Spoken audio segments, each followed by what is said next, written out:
राजस्थान से बीजेपी के राज्यसभा सांसद घनश्याम तिवारी राज्यसभा में उपसभापति होंगे।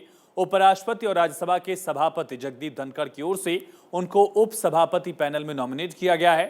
राज्यसभा में तिवारी के नाम की जल्द घोषणा होने की संभावना है। सांसद घनश्याम तिवारी से भारत 24 की पॉलिटिकल एडिटर अदिति नागर ने खास बातचीत की। राजस्थान के लिए खुशी की बात इसलिए है क्योंकि अब अगर माना जाए तो पूरी संसद जो है या फिर कह सकते हैं पूरा देश राजस्थान के लाल के हाथों में है। पहले ओम बिरला लोकसभा स्पीकर थे, उसके बाद जगदीप धनखड़ राज्यसभा जो कह सकते हैं, और उसके बाद उपसभापति भी घनश्याम तिवारी जो राजस्थान से आते हैं, राज्यसभा सांसद हैं। आपको बहुत बहुत बधाई।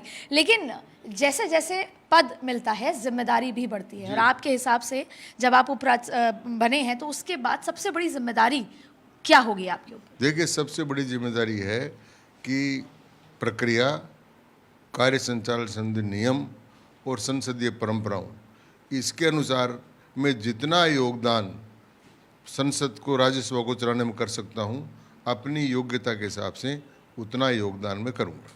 सर, क्योंकि ये देखा जा रहा है कि पिछली बार भी ना राज्यसभा ना लोकसभा उस तरीके से चल पाई, क्योंकि संसद का जो बहुमूल्य समय है वो जनता के पैसे की भी बात है और उनके लिए है।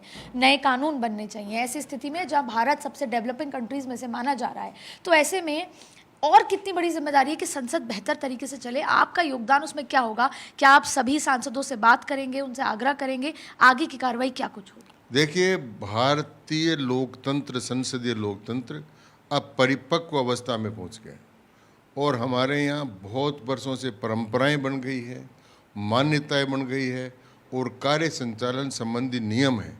उन नियमों, प्रक्रिया और परंपराओं के हिसाब से चलेंगे तो भारतीय संसद में, भारत की विधानसभाओं में, लोकसभा में, राज्यसभा में चर्चा करने के बहुत से माध्यम हैं। और इसमें एक नियम है, मंत्र है मूल रूप से, कि सरकार को काम करने का अधिकार है और विपक्ष को अपनी बात करने का अधिकार है। तो संसदीय लोकतंत्र में इस मंत्र का अगर पालन होता रहेगा तो लोकसभाएं, राज्यसभाएं और विधानसभाएं ठीक प्रकार से चलती रहेंगी।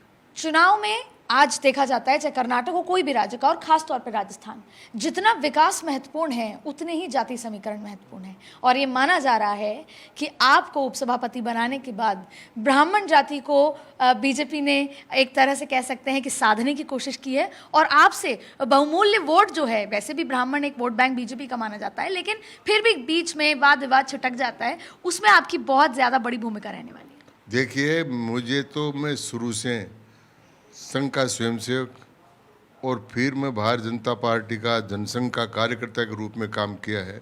मैंने कभी जातीय चिंतन नहीं किया है, लेकिन मेरे बनने से अगर बीजेपी को किसी जाति का फायदा मिलता है तो अच्छी बात है। कैमरा पर्सन मुकेश के साथ अदिति नागर, भारत 24।